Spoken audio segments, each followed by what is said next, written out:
Melihat Yogyakarta, bagi saya sejak dulu kala, saya selalu melihat Yogyakarta adalah City of London-nya Indonesia. Ada kegairahan dan semangat pembaharu selalu ketika mengingat Yogyakarta atau ketika sedang di Yogyakarta. Secara pribadi, bisnis saya saat ini 60% pendapatannya terbesar ya dari bisnis yang dibangun di Jogja. Sehingga bagaimana saya tidak mencintai dan menghormati Jogja. Belum lagi kesukaan saya akan sejarah. Belum lagi sebuah peristiwa besar terjadi di kala usia saya 30 tahunan, saya ke Imogiri, ke makam para raja yang ketika saya datang waktu itu sudah sore hari. Ternyata saya tidak boleh masuk hari itu karena biasa yang masuk hanya raja di hari itu. Saya berdua dengan sahabat saya, hanya duduk-duduk santai di sekitaran yang 30 menit kemudian tampak banyak rakyat sekitaran yang hadir memberikan bunga, sajen, dan makanan kecil di pintu masuknya. Sang penjaga pun tampak kaget karena kebiasaan seperti ini biasanya sang raja atau ngerso dalem akan berkunjung. Kok nggak ada yang ngabari? Mereka dengan sigap langsung berdiri sikap sempurna, berjaga dari sebelum maghrib sampai mendekati isya yang ternyata tidak ada yang datang. Ketika saya tanya ada apa, para penjaga tersebut berkata, seperti ada raja yang akan berkunjung di setiap persiapan di sekitaran namun tidak ada yang ngabari. Jadi mereka bersiap. Karena 2 jam bersiap siaga tersebut akhirnya kendor juga penjagaan mereka. Dari diskusi sesama mereka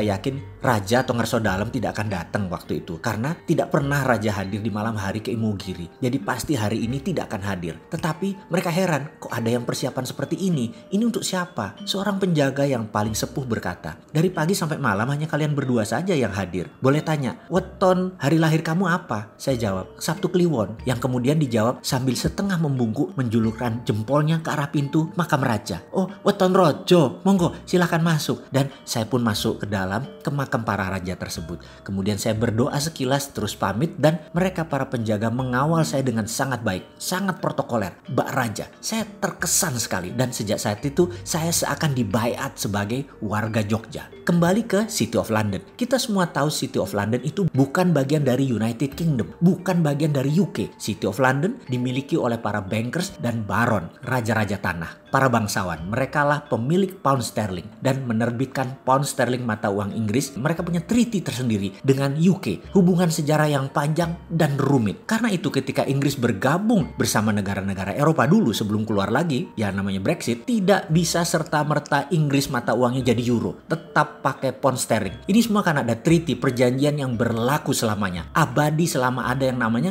Great Britain, Inggris. Kita semua juga tahu dalam hukum internasional di Den Haag sana, Kerajaan Mataram Jogja tercatat dan berdaulat penuh. Mataram direspek oleh Belanda. Hingga ketika di awal Indonesia berdiri tahun 45-an, Republik Indonesia masih belum diakui PBB. Presiden Soekarno pun menggunakan strategi yang cerdik, mengatakan untuk sementara berlindung di Jogja sebagai ibu kota pemerintahan Republik. Itu simbol. Soekarno tahu sekali status bernegara. Mataram Jogja berdaulat penuh. Serangan terhadap negara berdaulat beda dengan serangan terhadap pemberontak. Dulu Republik dan tentaranya oleh Belanda dinyatakan sebagai pemberontak. Uang gobang, uang Mataram telah menjadi alat transaksi sejak lama, dihormati oleh Belanda sehingga ada exchange rate-nya. Sebelum kemudian dengan kelicikan Belanda, mata uang tadi ditukar semua menjadi gulden Belanda. Kerajaan Mataram Jogja yang usianya saat ini lebih dari 500 tahun memiliki sejarah panjang dibanding Republik Indonesia yang baru 75 tahunan. Perlu dicatat, dukungan Yogyakarta di awal kemerdekaan adalah sebuah pengorbanan luar biasa dari seorang Raja Hamengkubuwono ke-9